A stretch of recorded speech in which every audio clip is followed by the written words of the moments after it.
ini kita kedatangan teman-teman kita bertiga nih. Ayo boleh kenalan dulu dong. Halo semuanya, aku Maria Putri Rahman ya. Halo, aku Gianti Putri. Halo, Bu Gita. Nah, setelah perkenalan nih, jadi hari ini tuh kita bakal bahas film yang jujur aja kalau misalkan kita dengar judulnya mungkin kayak langsung mikir, waduh berat banget nih pasti. Bener banget, padahal kenyataannya tuh film ini justru bikin kita sadar kalau prinsip keuangan itu bukan cuma angka dan grafik, tapi keputusan manusia yang kelihatan sepele tapi dampaknya tuh gede banget teman-teman.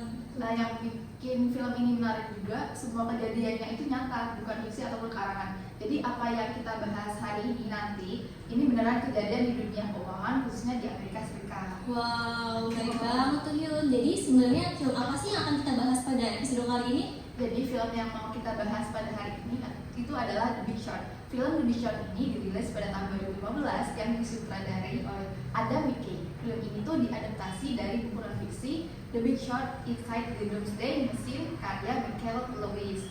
Film ini bercerita tentang bagaimana segelintir investor ini menyadari bahwa pasar perumahan Amerika Serikat ini dibangun di atas panggung besar dan juga bertaruh bahwa gelembung itu nantinya akan meledak. Wow, menarik banget sih. Pemainnya juga gak kalah keren sih. Jadi pemainnya tuh ada Christian Bale, Steve Carell, Ryan Gosling, dan juga ada Brad Pitt. Jadi di podcast kali ini tuh kita nggak mau bahas film ini tuh dengan gaya kuliah atau presentasi. Jadi kita tuh pengennya ngobrol santai aja, tetapi tetap dapat intinya gitu teman-teman.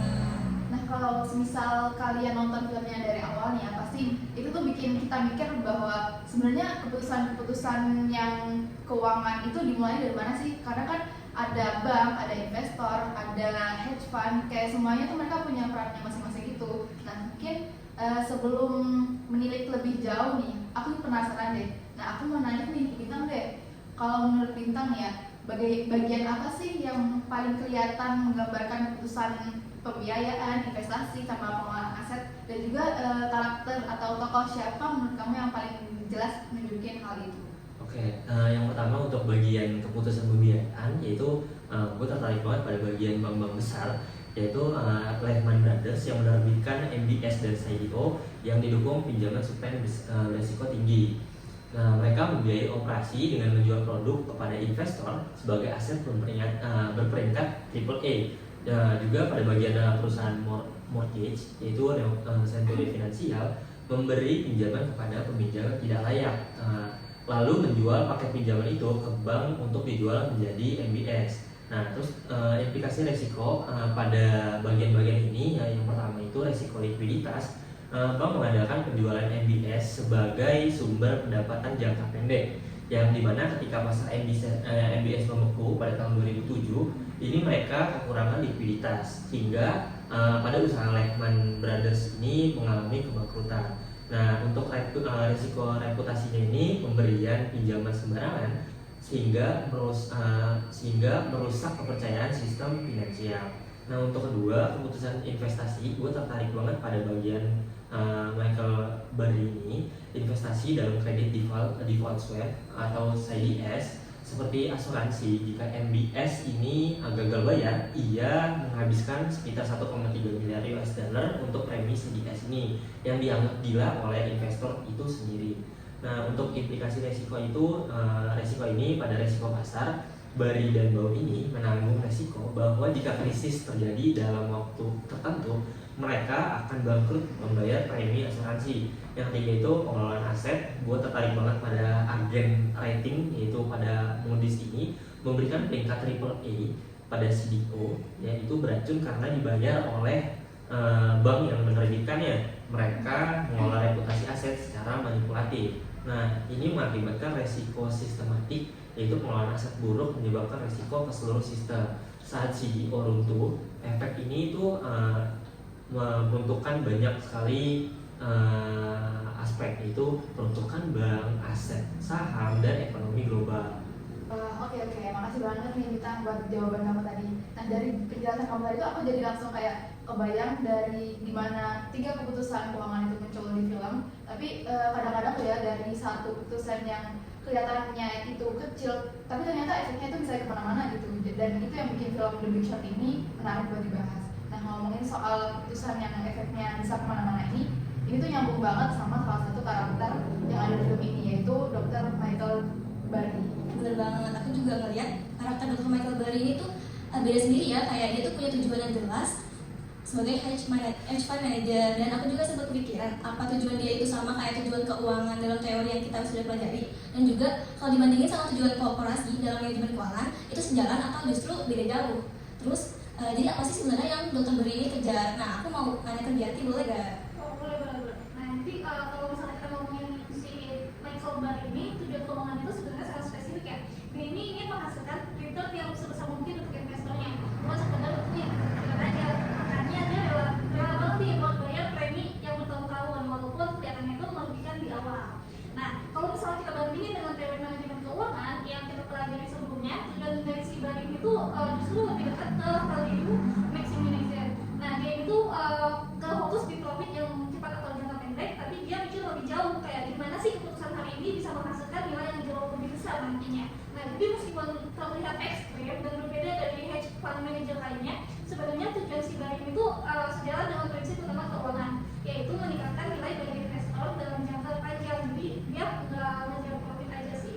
Oh, oke. Jadi sebenarnya Michael Burry itu bukan nyeleneh ya, tapi dia tuh justru paling disiplin sama tujuan keuangan yang benar, dan dia juga tuh nggak mau hasil yang instan. Dia tuh ngejar value jangka panjang yang benar signifikan buat investornya, dan itu keren banget sih menurut aku. Terus karena dia tetap teguh sama analisisnya walaupun semua orang tuh ngeremehin dia gitu. Nah, setuju banget. Nah, itu juga tuh yang bikin aku kagum sama si karakter Burry ini, karena dia tuh benar-benar ngandelin data sebagai dasar keputusannya. Nah, ngomongin soal itu, di film The Big Short ini kan Dr. Burry sampai ngurung diri buat baca data ribuan halaman ya. Nah, aku tuh kebayang sih kalau misalkan ya kita jadi analisisnya pasti kayak bingung mau mulai dari mana. Nah, menurut kalian tuh kalau kita di posisi dia, data atau laporan seperti apa sih yang harus kita cek dulu buat tahu kondisi pemberi pinjaman itu? Mungkin kalau misalkan kita bayangin jadi analisisnya Dr. Michael Burry ini, ya pada saat itu Michael Burry itu curiga kalau misalkan di dalam kualitas KPR itu ada mungkin kejanggalan atau sesuatu dari MBS tersebut gitu. Mungkin langkah pertama yang bakal aku atau kita lakukan pastinya kita cari sumber data atau data mentah dari yang nunjukin apakah pemberi pinjaman ini tuh benar-benar sehat atau justru penuh resiko di dalam kredit tersebut. Jadi kalau misalkan jadi analisisnya Burry, hal pertama yang aku buka itu adalah data kredit yang dikeluarkan oleh si mortgage lenders ini. Dari situ kita bisa lihat yang pertama itu profil pinjamannya. Bagaimana kita tahu siapa yang dikasih pinjaman, terus juga punya pekerjaannya tetap apa enggak, terus pendapatannya berapa, atau ternyata banyak para peminjam itu yang masuk dengan kategori ninja loans itu. Nah, di mana ninja loans itu no income, no job, dan no asset, yang artinya pinjaman itu diberikan kepada orang yang emang benar-benar belum tahu atau tidak tahu bukti penghasilan yang sebenarnya gitu kan. Terus yang kedua mungkin bisa lihat dari jenis pinjaman yang disalurkan. Jadi kan Burry ini melihat bahwa banyak banget pinjaman yang ternyata tipenya itu adjustable rate mortgage atau IRR ini. Nah, pinjaman ini awalnya kan murah, tapi setelah beberapa tahun bunganya itu melonjak. Jadi melihat jadwal reset rate-nya ini penting. Karena dari situlah kita bisa tahu, bisa memprediksi bahwa orang yang emang lagi kesulitan bayarnya tuh kapan gitu. Terus yang ketiga itu mungkin bisa menganalisis dari data keterlambatan pembayaran atau delinquency data untuk tahu seberapa banyak pinjaman yang emang udah telat bayar, kayak mungkin sampai berhari-hari gitu ya. Kalau misalkan itu juga bisa lihat tren pinjamannya itu meningkat apa enggak gitu. Itu juga sinyal bahwa kualitas dari si kreditnya itu memburuk. Nah, bisa juga verifikasi dokumen pinjaman, yang dimana ini Burry nemuin banyak pinjaman yang disetujuin aja gitu tanpa verifikasi atau filter untuk memberikan pinjamannya. Itu sebagai analis juga kan kita akan memeriksa apakah bank ini tuh benar-benar ngecek atau bukti dari data-data para peminjamannya gitu loh. Terus yang kelima mungkin kita bisa lihat komposisi pinjaman antara prime versus subprime. Nah, ini nunjukin apakah pemberi pinjaman itu nyalurin kredit yang kuat atau justru kebanyakan ke pinjam yang beresiko gitu. Juga bisa dilihat dari exposure by region. Nah, kita perlu tahu apakah pinjaman itu juga terkonsentrasi di wilayah yang kota doang atau kayak wilayah-wilayah tertentu gitu. Jadi beberapa wilayah kan mengalami kenaikan harga rumah yang cepat gitu, karena kan bank itu ngasih pinjaman kepada siapapun gitu ya, tanpa adanya syarat yang emang benar-benar ketat gitu. Jadi dengan hukum ekonomi dasar juga kita pastinya tahu yang dimana permintaan rumah itu banyak, pastinya harga rumahnya itu naik tuh. Oke, lengkap banget nih jawabannya Mama. Sebenarnya dari cara kamu jelasin tadi tuh udah kelihatan gitu kalau masalah sebenarnya itu udah kelihatan dari sejak data dasarnya. Jadi dari profil peminjam resikonya, resiko penjaman IRM-nya yang semua, dan juga telat bayarnya yang itu semakin meningkat. Jadi sebelum kita lihat struktur MBS-nya nih, kita sebenarnya udah bisa nebak kalau kualitas kreditnya ini emang lemah. Nah, buat soal kualitas kredit tadi, ini kan berhubungan banget sama risiko gagal bayar. Kalau kita lihat risiko itu dari sudut pandang keuangan nih, biasanya pakai rasio apa sih yang kira-kira cocok buat ngegambarin risiko subprime mortgage ini? Kalau kita ngomongin resiko gagal bayar itu di subprime mortgage ini sebenarnya cara yang paling jelas buat ngelihat tanda-tandanya pastinya kita bisa lihat dari rasio keuangan yang pernah kita pelajari. Karena sebelum krisis meledak itu, rasio-rasio ini tuh sebenarnya udah nunjukin gitu bahwa dalam sistem KPR waktu itu emang kurang sehat gitu. Jadi yang rasio pertama yang ada di film ini tuh yang paling kelihatan itu ada debt to income ratio atau DTI, di mana rasio DTI ini nunjukin berapa besar cicilan rumah dibandingkan dengan pendapatan peminjamnya. Dan waktu itu banyak banget peminjam yang DTI-nya itu udah gak masuk akal gitu kan, cicilannya juga hampir sama sebesar dengan gaji bulanan mereka. Jadi wajar banget kalau misalkan bunga KPR-nya itu naiknya sedikit tapi mereka langsung kesulitan bayar gitu. Jadi ini indikator yang paling awal gitu bahwa peminjam ini itu memang sangat rentan gitu. Terus juga rasio kedua mungkin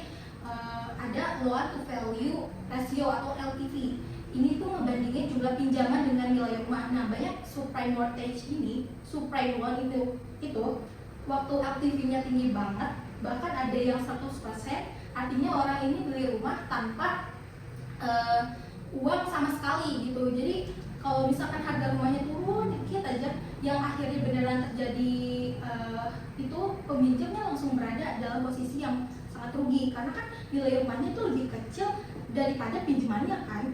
Jadi situasi ini tuh bikin banyak orang milih berhenti buat bayar cicilan KPR tersebut. Terus juga ada rasio lainnya yang sangat penting, kayak mungkin delinquency rate, yaitu data seberapa banyak peminjam yang mulai telat bayar, itu kita bisa lihat. Dan rasio ini tuh kalau kita lihat dari data asli waktu itu udah naik jauh sebelum pasar beneran jatuh. Jadi sebenarnya tanda-tanda krisisnya udah kelihatan dari si rasio ini gitu. Terus terakhir kita juga bisa lihat dari komposisi subprime loan dalam satu paket MBS-nya. Semakin besar proporsi pinjaman yang berisiko tinggi dalam satu bundle, makin besar juga kemungkinan instrumen itu runtuh. Jadi situasi ekonomi sedikit aja bisa berubah. Jadi kalau dipikir-pikir, semua rasio ini udah kayak benar-benar alarm yang benar-benar apa ya, istilahnya udah jadi ini ya apa, pertanda kurang baik gitu ya untuk pasar nanti kedepannya kayak gimana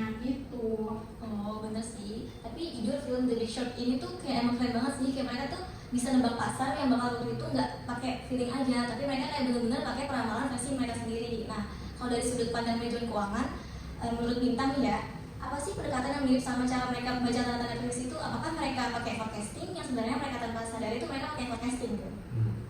Kalau menurut gue sendiri, kalau dari dilihat dari kacamata manajemen keuangan, cara mereka beri, terus dari Matt Baum dan Charlie and Jamie membuat prediksi The Big Short itu sebenarnya sangat dekat dengan konsep peramalan yang kita pelajari. Mereka nggak asal tebak, tapi benar-benar membaca situasi dan pola. Nah, contoh misalnya dia membuka data historis pinjaman, melihat tren kenaikan suku bunga, terus juga dan menemukan tingkat gagal bayar yang makin naik.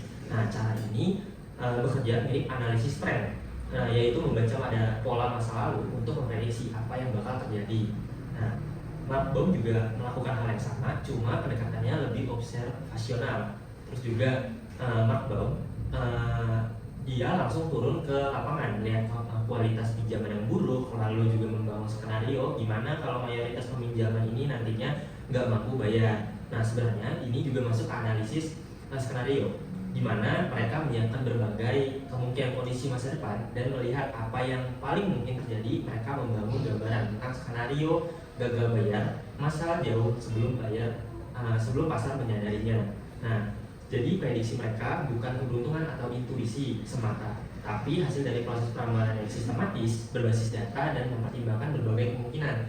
Itu disebabkan mereka bisa melihat kehancuran lebih dulu dibandingkan semua orang.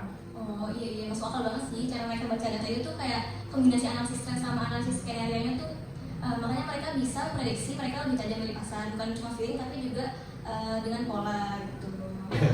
Tapi nih ya, aku ada satu hal yang menarik nih dari Michael Burry. Dia berani bayar premi CDS tiap bulan meskipun posisinya itu belum kelihatan tuh untungnya sama sekali berapa atau akan dapat atau enggak. Tapi dia tetap bilang CDS itu murah. Nah, itu kan sebenarnya ada hubungannya sama nilai waktu uangnya. Nah, menurut kalian kenapa sih instrumen yang kelihatannya mahal di depan itu bisa dianggap murah kalau dihitung dengan cara yang benar? Mungkin kalau kita pakai cara pikir time value of money ini sebenarnya logikanya sederhana aja sih. Jadi kan si Burry ini memang harus membayar premi tiap bulannya kan, dan uangnya itu dia harus mengeluarkan uang tiap premi bulanan itu. Nah tapi sebenarnya kan karena Burry ini sudah melakukan analisis sebelumnya, jadi dia juga tidak menghiraukan gitu, karena potensi uang yang dia bisa terima kalau misalkan pasar MBS-nya itu runtuh, maka itu jauh lebih besar dari pembayaran si premi tiap bulannya. Jadi kalau misalkan dalam konsep nilai waktu uang ini, masa depan itu uang masa depan itu harus ditarik dulu nilainya ke hari ini gitu, supaya bisa dibandingkan secara adil. Dan waktu itu pasar juga kan salah menilai resiko gitu kan. Mereka mempercayai bahwa MBS ini aman, terus juga sehingga premi si CDS ini dihargai sangat murah sama pemilik banknya. Terus juga padahal dari data yang Michael Burry ini lihat, kemungkinan gagal bayarnya itu udah pasti banget gitu kan ya. Juga jadi ketika kita bandingin premi kecil yang Burry bayarkan pada akhir bulannya itu dengan potensi keuntungan besar yang bisa dia terima nanti, nilai uang masa depan itu kalau dihitung dengan time value of money ternyata jauh lebih besar dibanding biaya yang dia keluarkan di tiap akhir bulannya gitu. Itulah kenapa menurut si Michael Burry ini si CDS itu bukan mahal tapi harganya itu undervalue gitu.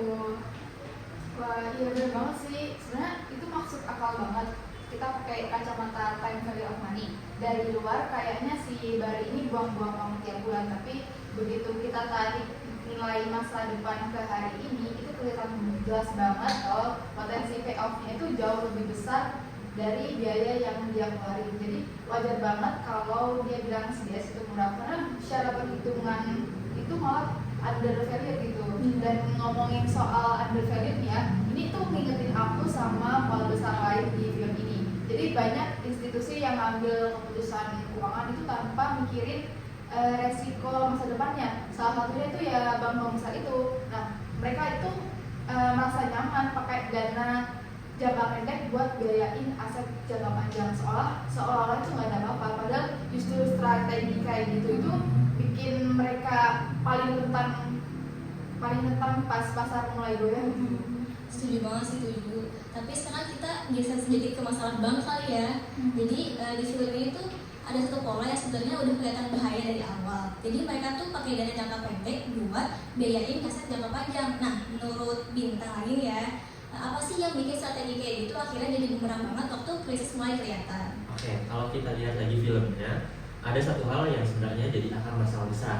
Nah, bank-bank gede itu pakai pembiayaan jangka pendek untuk mendanai aset jangka panjang. Nah, seperti MBS dan CDO, seperti secara teori manajemen keuangan ini udah red banget karena jatuh tempo aset kewajibannya nggak matching sama sekali. Nah, masalahnya pendanaan jangka pendek itu harus diperbarui dalam waktu singkat. Nah, artinya bank sepenuhnya tergantung pada satu hal, yaitu kepercayaan pasar. Selama investor masih percaya, semuanya akan baik-baik aja. Tapi begitu muncul kerugian, apalagi gara-gara meningkatnya gagal bayar, kredit subprime, investor langsung ngerem dan berhenti memperpanjang pendanaan. Nah, di titik itu bank langsung kelabakan. Karena apa? Tanpa pembiayaan baru, mereka ini kehilangan likuiditas dan nggak bisa memenuhi kewajiban jangka pendeknya. Nah, padahal kewajiban ini jatuh tempo lebih cepat daripada aset yang mereka pegang. Nah, jadinya bank kayak punya harta, tapi semua harta itu terkunci dan nggak bisa dipakai untuk bayar apapun. Nah, tidak kesesuaian itu antara pembiayaan dan juga jangka pendek serta aset yang jangka panjang, inilah yang bikin struktur modal kerja bank itu runtuh. Begitu mekanisme rollovernya pendek, likuiditas langsung ngedrop.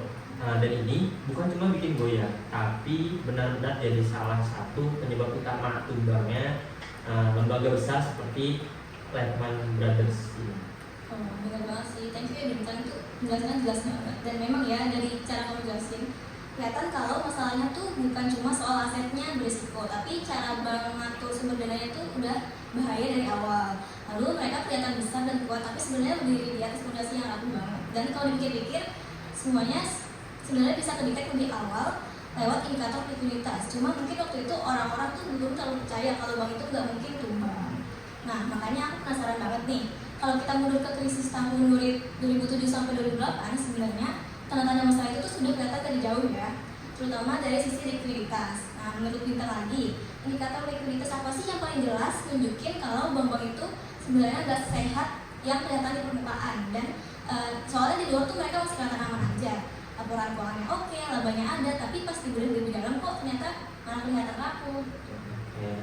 Pada periode ini, krisis pada tahun 2007 sampai 2008, ini masalah sebenarnya ini sudah kelihatan, dan juga berbagai indikator likuiditas bank-bank itu kelihatan sehat terus juga. Tapi kalau kita bedah lebih dalam, sinyal-sinyal bahayanya muncul jauh lebih kritis dan meledak-ledak. Yang pertama, rasio lancar dan rasio cepat. Yang kedua, rasio ini sebenarnya bisa ngasih gambaran sederhana apakah bank punya cukup aset lancar buat tutupin kewajiban, terus juga jangka pendeknya. Nah, banyak waktu dalam rasio likuiditasnya sudah sulit banget, artinya mereka udah punya zona rawan, cuma belum kelihatan dari luar. Terus ada loan to deposit rasio, terus ketika LDR terlalu tinggi, ini tuh tandanya bank sudah kebablasan kasih kredit, sementara cadangan dananya minim. Ini kayak maksa mau beli ngebut, padahal bensinnya tinggal satu garis merah, tinggal tunggu mogoknya aja. Nah, yang lebih parah lagi, arus kas operasional mereka lemah. Banyak bank yang tampak untung, tapi untungnya cuma ada di kertas karena berasal dari aset berbasis model, bukan dari uang tunai nyata. Jadi secara kas mereka sebenarnya ngap-ngap. Kalau dikaitkan sama teori manajemen modal kerja, ini kondisi bank-bank ini persis contoh buruknya. Ini mereka gagal secara keseimbangan antara kas, aset lancar, dan kewajiban jangka pendek. Akibatnya begitu sedikit ada guncangan kepercayaan, modal kerja mereka langsung tumbang, likuiditas hilang, dan efek domino pun mulai terjadi. Gitu. Jadi walaupun dari luar bank itu kelihatan baik-baik aja, dari perspektif manajemen keuangan sebenarnya tanda-tanda bahaya sudah jelas. Nah, mereka nggak mampu jaga likuiditas, padahal fondasi utama stabilitas bank itu ada pada likuiditas tersendiri. Oke, jadi kalau lihat indikator likuiditasnya memang kelihatan banget kalau kondisi bank waktu itu sebenarnya agak sekuat yang mereka tampilkan. Lalu rasio likuiditas rendah, LDM-nya juga kelihatan tinggi, terus arus mereka juga lemah. Itu semua tunjukin kalau mereka terlalu memaksa ekspansi, tapi cadangan kasnya itu minim. Terus jadi wajar aja ya kalau ada tekanan sedikit mereka langsung kelihatan rapuh gitu. Tapi ngomong-ngomong ya, aku lihat di film Baby Shark itu ada 3 risiko besar. Itu ada risiko kredit, pasar, juga likuiditas. Nah, tapi sisi menariknya itu risiko yang bikin orang, ketika risiko yang orang lain itu bikin rugi, tapi justru jadi sumber keuntungan buat dari Mark Baum dan juga satu orang lainnya. Nah, menurut Yanti nih, gimana sih hubungan antara risiko-risiko itu sama potensi return mereka? Nah, sebenarnya tiga risiko ini kayak risiko kredit, market likuiditas itu mereka saling berkaitan ya. Yang pertama itu risiko kredit tinggi karena dia banyak tuh pinjam yang nggak bisa bayar, itu bikin MBS jatuh nilainya. Lalu yang kedua ini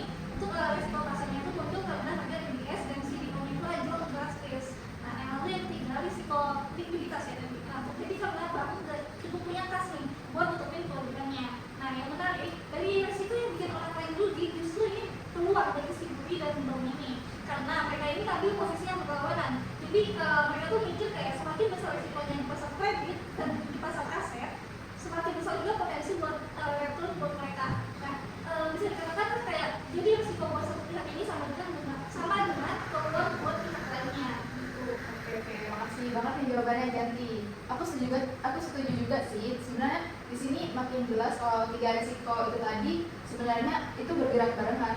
Ketika resiko kredit naik, pasar bergoyah, nah di situ likuiditas juga itu tertarik. Nah yang buat aku menarik justru karena hubungan resiko-resiko itu kuat, potensi returnnya juga buat mereka ambil posisi berlawanan malah makin jadi besar gitu. Jadi kayak setiap kali suatu resiko meledak, itu efek berantainya malah memperkuat hubungan mereka. Kemudian dan ngomong-ngomong soal resiko yang begitu, aku jadi kepikiran satu hal juga nih. Kalau kita lihat dari perspektif manajemen keuangan, CDS itu sebenarnya bisa banget dinilai seperti proyek investasi ya. Kalau misalkan kita pakai logika NPV atau IRR, nah hasilnya ini bakal lebih masuk akal. Nah ini menurut aku menarik ya, karena gimana caranya kita evaluasi CDS pakai konsep NPV atau IRR. Mungkin di sini aku bakal coba jawab kali ya.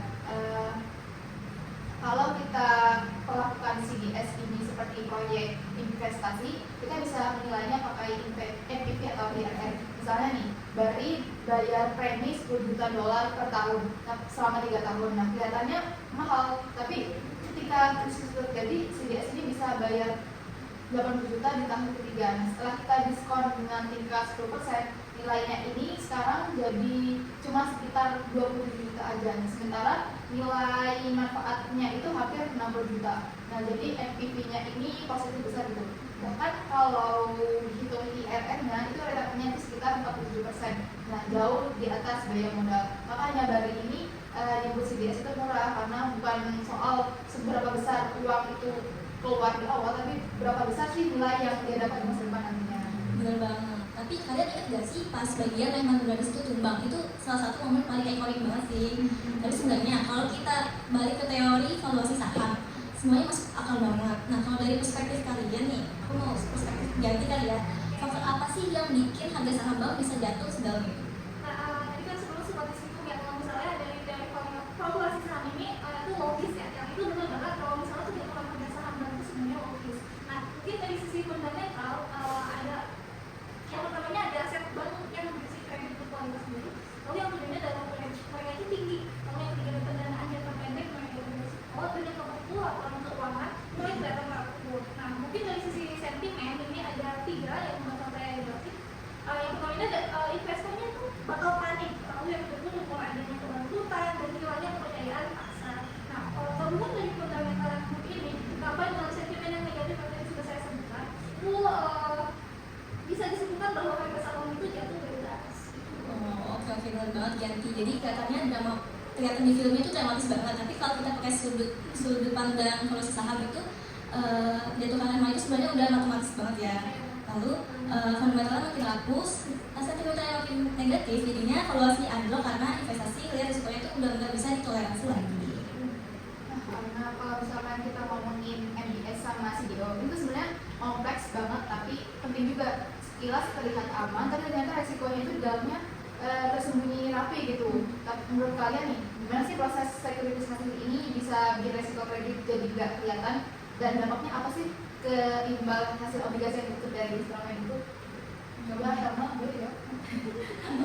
Oke, kalau misalkan kita ngomongin terkait MBS dan CDO ini gitu di film The Big Short, mungkin yang bikin produk ini tuh berbahaya itu bukan dari segi bentuk, tapi lebih ke segi apanya ya, cara kredit, resiko kredit yang di dalamnya itu disembunyiin lewat proses sekuritisasi itu.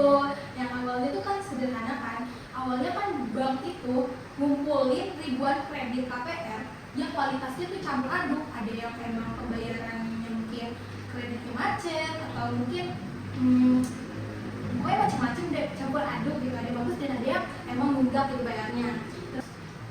Tapi begitu semua pinjaman itu digabungkan dan diubah menjadi suatu produk yang bernama MBS ini, resikonya itu kan jadinya kelihatan tercampur gitu ya. Jadi investor itu hanya melihat produk akhirnya, tapi bukan kualitas tiap peminjamnya gitu loh. Jadi setelah itu MBS-nya ini dibagi lagi ke dalam beberapa lapisan. Yang pertama kan mungkin lapisan dari lapisan atas itu biasanya yang diberi prioritas pembayaran dan otomatis diberi rating triple A ini. Terus juga mungkin ada rating yang lainnya juga kan. Dan juga walaupun ratingnya tinggi yang tadi triple A ini, sumber pembayarannya itu tetap berasal dari kumpulan pinjaman yang kualitasnya nggak semuanya bagus gitu, campur-campur. Nah disinilah resiko kreditnya itu tersembunyi. Jadi kan investor itu melihat rating AAA ini tuh merasa bagus, aman, padahal itu kan manipulasi dari pihak bank sama pihak si lembaga pemeringkatnya gitu loh. Karena kan lembaga pemeringkat ini nggak mau gitu kalau misalkan menolak tawaran dari pihak bank, karena bakal diganti ke lembaga pemeringkat lainnya gitu. Karena keserakahan itulah sebenarnya yang menjadi reputasi AAA ini tuh jadi palsu gitu. Nah, dibahas kalau misalkan soal tentang imbal hasil itu ya, karena instrumen seperti MBS dan CDO ini mengandung resiko nyata gitu yang lebih tinggi daripada yang terlihat di ratingnya, yield yang ditawarkan itu jadi lebih tinggi juga. Investor ngerasa ini benar-benar kesempatan emas gitu, karena kan instrumennya terlihat aman gitu karena diberi rating AAA ini, tapi returnnya lebih tinggi dibandingkan obligasi aman lainnya. Padahal yield tinggi ini tuh sebenarnya kompensasi untuk resiko besar yang tersembunyi. Jadi inti masalahnya ini adalah sekuritisasinya, ya kan? Yang membuat resikonya itu rendah dan terlihat rendah hanya di permukaan. Padahal di dalamnya itu resikonya sudah membunuh, dan ketika peminjaman yang mulai gagal bayar dalam jumlah besar, seluruh sektor itu tuh bakalan hancur atau runtuh bersamaan gitu. Oke, baik teman-teman. Nah, dari penjelasan Helma ini tadi udah bagus banget ya. Si Helma ini jelasin gimana resiko kredit ini kayak ditutup-tutupin lewat sekuritisasi. Nah, soal rating AAA ini, tapi kenyataannya isinya campur aduk, sama dengan yieldnya juga yang tinggi karena resikonya itu gede banget. Nah, intinya jawaban si Helma ini udah benar gitu lah. Nah, kalau benar banget, kayaknya kalau dari dulu teknologi kayak AI, big data sama credit scoring alternatif sudah dipakai, krisis subprime itu nggak bakal meledak segitu parahnya nggak sih? Soalnya dengan AI, bank itu bisa lebih cepat ngeh kalau mulai banyak kredit yang bermasalah. Misalnya orang-orang mulai telat bayar atau bunga kreditnya itu nggak masuk akal. Terus dengan big data juga, bank nggak cuma lihat data di atas kertas, tapi juga lihat kondisi keuangan peminjaman secara lebih nyata, kayak pola pengeluarannya dan juga kestabilan penghasilannya. Lalu ditambah lagi adanya credit scoring alternatif itu bikin penilaian kreditnya itu jauh lebih jujur. Jadi orang-orang yang sebenarnya berisiko tinggi bisa ketahuan dari awal dan nggak asal kasih pinjaman. Dan intinya fintech ini itu sangat membantu bikin sistem keuangan tuh lebih waspada. Jadi walaupun krisis mungkin tetap ada, dampaknya tuh nggak bakal separah dan semeledak yang terjadi pas waktu itu.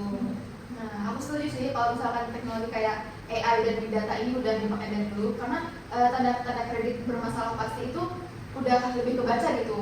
Nah, penilaian kredit ini juga lebih akurat, jadi resikonya bisa ditekan. Krisisnya mungkin ada, cuman dampaknya nggak bakal separah atau sesignifikan yang kejadian waktu itu. Nah, jadi kalau bisa kita lihat dari keseluruhan film The Big Short ini, kira-kira pelajaran etika apa sih yang sebenarnya paling bisa kita ambil gitu? Ada yang mau jawab nggak? Mungkin ada yang bisa kesini. Mungkin dari aku ya, menurut aku ya, kesimpulan atau pelajaran etika yang paling kuat dari film ini itu bahwa krisis ini terjadi bukan karena salah itu, tapi karena salah niatnya. Nah, ini tuh seperti yang sudah tadi disinggung sebelumnya ya, bank itu tahu kalau misalnya kreditnya itu jelek kan, tapi ini tuh tetap dijual. Nah, berarti dari si agensi ini yang tahu resiko tinggi tetapi dia tetap ngasih triple A ini bagi investor tertentu itu cari untung tanpa dapat solusinya. Nah, mungkin dari akhir film ini kita bisa lihat ya, jika orang ini kehilangan rumah tapi pelakunya itu hampir tidak ada untung sama sekali kan. Nah, jadi mungkin dari aku untuk film ini tuh mengingatkan kita kalau misalnya etika itu fondasi yang utama. Tanpa itu sistem keuangan secanggih apapun itu pasti bakalan buntu. Mungkin itu pelajaran etika yang dapat aku simpulin sih dalam film ini. Oke, makasih banyak nih Ganti buat etika yang dapat disimpulkan. Jadi kita bisa ambil pelajaran dari apa yang ada di film short ini. Oke, jadi intinya film The Big Short ini ngingetin kita kalau memahami risiko, menjaga etika dan terus menghadapi dengan teknologi itu sangat penting karena pada akhirnya stabilitas sistem keuangan bukan cuma soal angka, tapi juga soal niat, transparansi dan juga kewaspadaan. Nah, semoga obrolan kita hari ini bisa bikin kita melek ya sama dunia keuangan.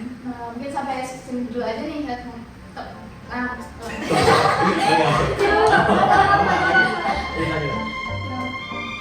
sampai sini dulu aja kali ya pembahasan kita hari ini. Terima kasih juga buat teman-teman yang sudah datang ke podcast kita. Terima kasih juga teman-teman yang sudah dengerin podcast kita, teman-teman. Mungkin teman-teman di rumah yang